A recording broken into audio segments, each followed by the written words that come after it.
In the many years after the Great War hit the world, many people who were able to survive the devastation would find themselves trying to pick up the pieces from the old world, re-establish contacts with loved ones, and just try to find what role they can play in this new world. For one man in particular, his life would be challenged just before the bombs hit, and because of the horrific events he witnessed during his time within Boston, this would make him seek out psychiatric help, and because of it, he was able to survive the war in a scientific bunker deep underground within Massachusetts. However, this came at a huge price, as he would lose his humanity and would only be a memory of the man he once was. Despite that initial challenge, this individual would now continue life in 2287 as a creation of the Institute, a man-made synth, but with the full memory and personality of the man he was before the war. This individual would be known as the famous investigator from the pre-war, Nick Valentine, and now being given this new opportunity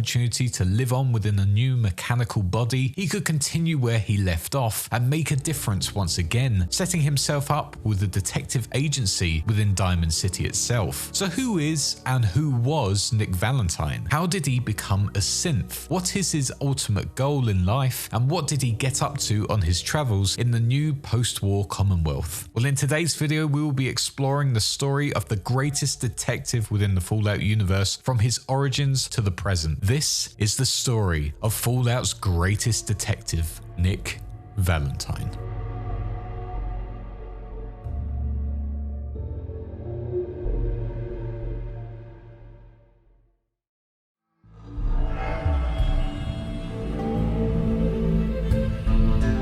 Our story of Nick Valentine starts within the great city of Chicago, where an up-and-coming police investigator was making a name for himself all over the city, solving case after case and becoming renowned throughout all of the police departments. Becoming so good in this role, a young Nick Valentine would find himself being transferred to where he was needed the most, this time within the city of Boston, where the police department there were in need of his unique skills. Nick would come highly recommended by Commissioner Turner, who regarded him as one of the best investigators out there. Moving to Boston, Nick would go on to bring his fiancée of the time, Jennifer Lands, to allow them to continue their lives together and start a new chapter within this city. But Nick wasn't just brought in because he was seen as a great investigator. He was there for one specific crucial case. Nick's case was to go out into the wide city and track down various holotapes that were sent out to mob bosses, and on these holotapes would be incriminating evidence that would ultimately be enough to mount a case against the notorious criminal known as Eddie Winter. Without these holotapes, the police department couldn't do anything about this mob boss, and he would be able to roam the city free. But with Nick's help, they could find what Eddie had ultimately done and finally get him behind bars. This whole operation would go on to be called Operation Winter's End and would go ahead before the Great War within 2077. As the investigation went ahead, it didn't take long before Nick and the team uncovered what Eddie had really gotten up to and all of the crimes he had committed, finding that he was involved in pretty much every crime you could possibly think of, from petty larceny to first-degree murder. As the police found out all of this information, they would up the stakes, trying desperately to get this man and lock him up for good. However, with the police upping their efforts, this came with a response from all of the mob bosses under the rule of Eddie, as they were going to intimidate all of the task force officers, as well as using brutal force. And tragically for Nick Valentine, would lose his fiancée Jennifer Lands, as Eddie and his goons would gun her down in cold blood. Nick was understandably distraught by this event. He had just lost the love of his life because of these criminals who simply just wanted to send a message about their investigation. Nick would mourn the loss of his fiancée for a bit, but would quickly turn that anger into motivation and persevered with the operation, desperate to end this Eddie Winter case. By this point, not only were the police force involved in this operation, but also the Bureau of Alcohol, Drugs, Tobacco, Firearms and lasers, who were not only trying to take down Eddie, but also all of the other criminals out there that were illegally distributing products on the street. However, the only way to get to these other families who were committing crimes against the Bureau was by getting the information from Eddie himself. Here, the Bureau would capture Eddie and make a deal with him. He would give over all the information to the Bureau about the criminal families as well as the DA, and in return, Eddie would be granted immunity from prosecution. And now with that deal done, Eddie was free to walk out the office, unable to be harmed by any legal officer, becoming a real thorn in the side of the task force working as part of Operation Winter's End. Because of that, there was nothing left for them to chase, and so the task force had to be disbanded, despite finding all of that extremely incriminating evidence. But it didn't matter anymore. The Bureau had destroyed any and all hope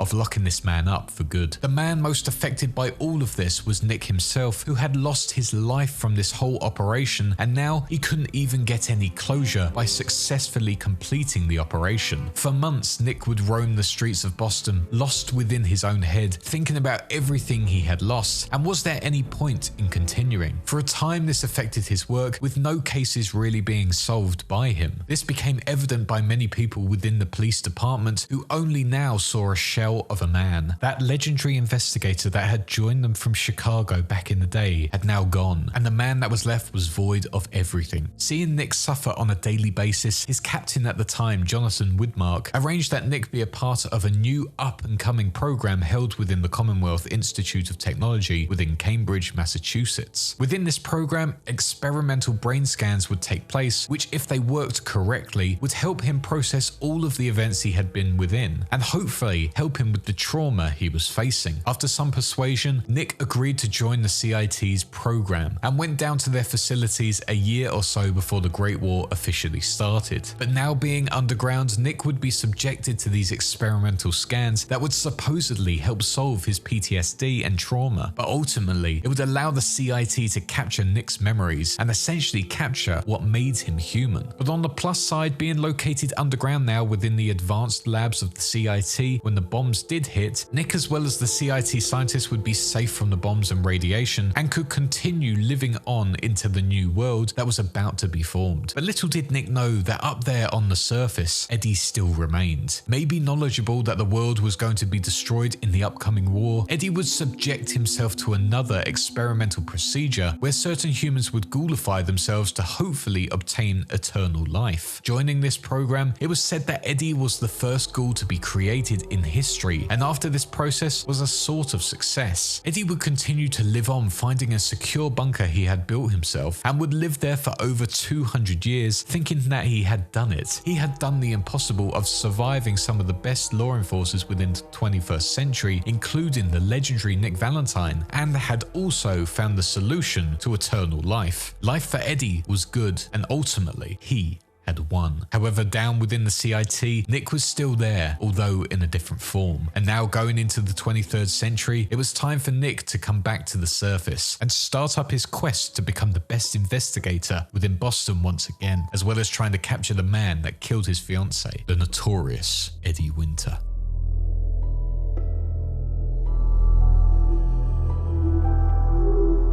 The Great War had now come to an end, and for both Nick Valentine and Eddie Winter, they had survived the bombs, but both in very different circumstances. Unfortunately, not much is known about what happened to the real human Nick during the years that followed the events of 2077. However, it is known that the CIT did indeed prove that the brain scans were successful, as they were able to preserve Nick's mind and personality to use how they wish. As for Nick's human body, no one really knows where that ended up. However, it is most likely that it was used for their later experiments within the Synth program, in which Nick would be a fundamental prototype for. Here within the institute that kept itself quiet from the rest of the new American wasteland above, a new project was going ahead. For a while, the institute created the fantastic Gen 1 and Gen 2 synths, which were extremely efficient and allowed the new faction of scientists to conduct research up on the surface, and also allowed them to create stabilized governments and other organized parties. But that wasn't enough for the institute. They wanted to keep developing their synths to make them more efficient, look better, and to realistically prove that they were the most technologically advanced faction out within the new world. Here they would create a new project that would ultimately be the Synth 2.5 program, where one would be created named as Dima, and the other would be formed from the mind probe data they had collected from the humans of the surface, as they tried to turn them into a new form of synth.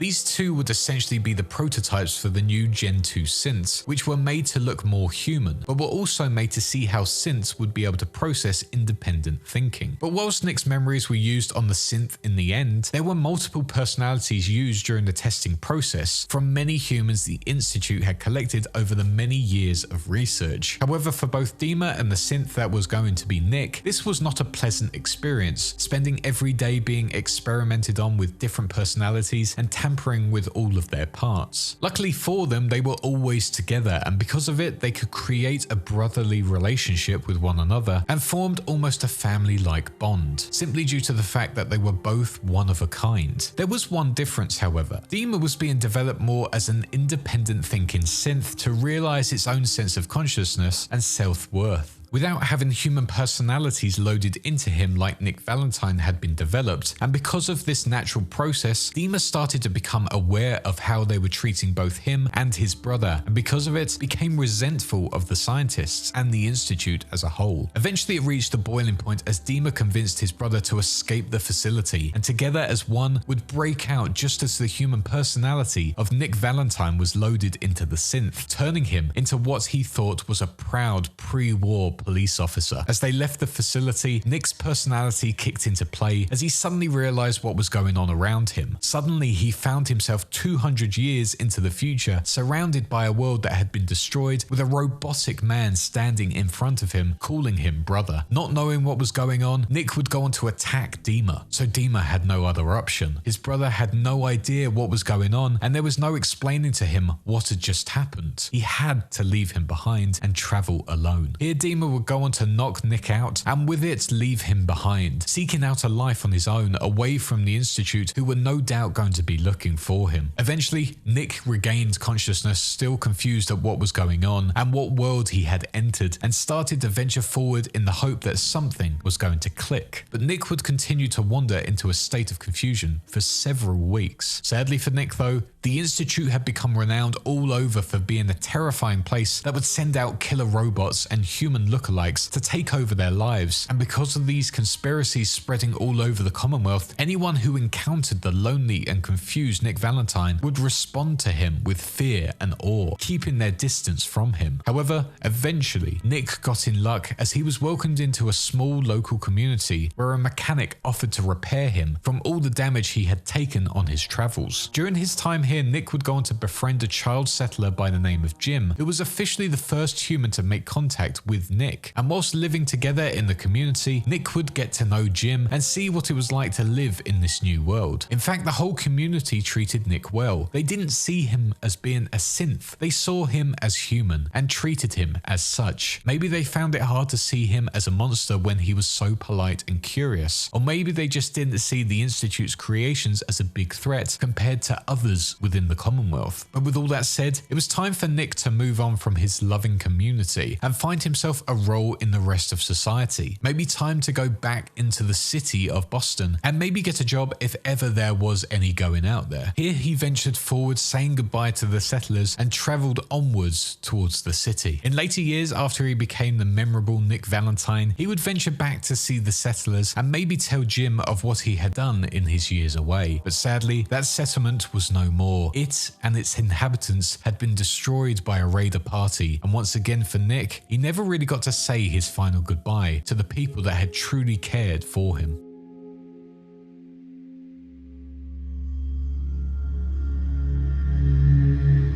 In the weeks that followed after he'd ventured on from the settlement, Nick found himself within Diamond City, within the heart of Boston. Once again, the people there were extremely skeptical of the Institute and what it was doing to the Commonwealth, and because of it, Nick was not welcomed kindly. But that all changed very quickly, as Nick would earn the favour of this city as he would go on to save the mayor of the time's daughter, who had run away with a caravan group who she believed to just be humble traders, but were in fact kidnappers who would take people as hostages and hold them for ransom. Luckily for Nick, he would simply by accident stumble into the kidnappers who were holding Mayor Henry Roberts' daughter as he continued to wander over the wasteland. As Nick approached the caravan, he noticed that Roberts' daughter was being held at gunpoint and was extremely close to being killed. Nick realized he had to do something, and in the process would scream at the kidnappers, stating that he had a bomb inside of him, claiming it was going to go off, as he would also say the word beep over and over again to make it sound like the bomb was on a timer. This would surprisingly work, as the kidnappers would flee the area believing the beeps were real, and would go on to leave behind their victim, in which Nick would go up to and comfort. After the mayor's daughter explained everything that had happened, the two would return to Henry Roberts, who was so relieved and thankful that he would go on to give Nick a house within Diamond City, despite mass objections from the city's residents. This continued for a good while, however Nick quickly persuaded most of them that he wasn't a threat, as he would become the city's handyman, fixing their pipes, maintaining houses, and anything that needed doing. After a while, the residents warmed to him and his presence, until one day, Nick's investigative skills were noticed and required from some of the residents. This was all brought to light after Nick went on to find a man's wife who was presumed dead, but in fact, she had just run off with her lover. Solving this case meant that Nick had once again made a name for himself. With this, the people stopped asking him to do their fixing works, as his role as a handyman was not his true calling. Instead, he was encouraged to become the investigator he was always meant to be, and with this would go on to become Diamond City's private investigator, setting up his own shop behind the city centre. As the new private investigator of Diamond City, Nick was tasked with a new case to find a woman named Darla, who had gone missing, with many believing she had been kidnapped. But in fact, it was proven that she had run off on her own accord and joined the gang of mobsters run by Skinny Malone. Nick would track down the mobsters and find their hideout within the abandoned vault of Vault 114, and when getting there, would get overwhelmed by the gang, captured, and then imprisoned within the main office. For a few days, Nick would be held there until one lone individual named simply as the sole survivor would stumble into the vault and would go on to save Nick from a horrible fate. Coming face to face with his captors, the sole survivor would decide whether or not Skinny Malone, Darla, and the rest of his goons lived, or if they were to be punished for what they had done. But with Nick safe and sound, the two would return back to the offices, where he would thank the sole survivor and offer his services to help them find their missing son. For a good while, the two travelled all of the Commonwealth, helping people in their travels, tackling vicious mutants, and discovering places all over, until one day Nick would open up to the sole survivor about his past and what he had been set out to do. Nick finally realised this was his time to hit back against the man who had killed his fiancée back in the day, and also puts him in his position in the first place. It was time for him to seek revenge against his old rival, the man who had brought him to Boston in the first place, Eddie Winter. With this goal in mind, the two would go out to solve the case at hand, eventually finding all 10 of Winter's old holotapes and using them to decode the code to get into where he had been hiding for over 200 years. The two had done it. They had found Eddie's bunker near Andrew Station, deep underground within the sewers, and now having the code to get in, the two would come face to face with the heavily ghoulified and still alive Eddie, who did not recognize either of them. Reminding him who he was, Nick would go on to kill Eddie, avenging the murder of his fiancée Jennifer Lands. It was done. He had finally won, and Eddie was no more. Operation Winter's End was now over, 200 years after it was first set up, and Nick could finally find some peace. In a final reflection of everything he had gone through, Nick would guide the sole survivor to where Winter had killed Jennifer, and when here, contemplated who he really was and what the point of his life was now. This helped the two bond even further, and for the sole survivor, Nick Valentine would become a true friend and was always protecting them within their travels. But things didn't stop there, as the two found themselves with a new case. A young girl named Kenji Nakano, who had previously worked with Nick on a prior case and had been shot in the hip on that case, but now she had gone missing and her parents were needing their help. The two would go on to find that Kenji had travelled to the island known as Far Harbour, and it was now down to them to travel there and seek her out, as well as the other mysteries that were housed there. After a while exploring the haunted island, Nick would find himself coming into contact with his old family member of Dima, the now leader of Arcadia. On their encounter, Dima would be thrilled to see Nick, however the feeling was not shared, as Nick could not remember who Dima was at all. However, if the sole survivor were to find the evidence that Dima and Nick were once related and once saw each other as brothers, they could go on to convince Nick to accept Dima as his brother once again and speak to each other on a regular basis. But with their travels continuing for many years, Nick could share the same stories as his new friend of the sole survivor. He is a loyal companion who will always have their back in battle, and no matter what, will always provide the best service he can. To the people of the Commonwealth, many would still be terrified of Nick if they did not know who he was, only seeing him as a deadly synth sent by the Institute to take over and steal their children. However, to the ones that do know him, like those within Diamond City, Nick Valentine is one of the kindest and more hardworking individuals they know, who had helped save families all over the lands through his incredible investigative skills. Once victim of a barbaric attack by a Boston gangster that forced him to seek out help and ultimately turned him into a synth, Nick has been given a second chance in life thanks to his brother Dima, and now that he had avenged his fiancée from back before the Great War, the new world is now his oyster, with lots to see and do, and many cases to be solved. In the end, this has been the story of the greatest detective throughout all of the Commonwealth. This has been the story of the fantastic Nick Valentine.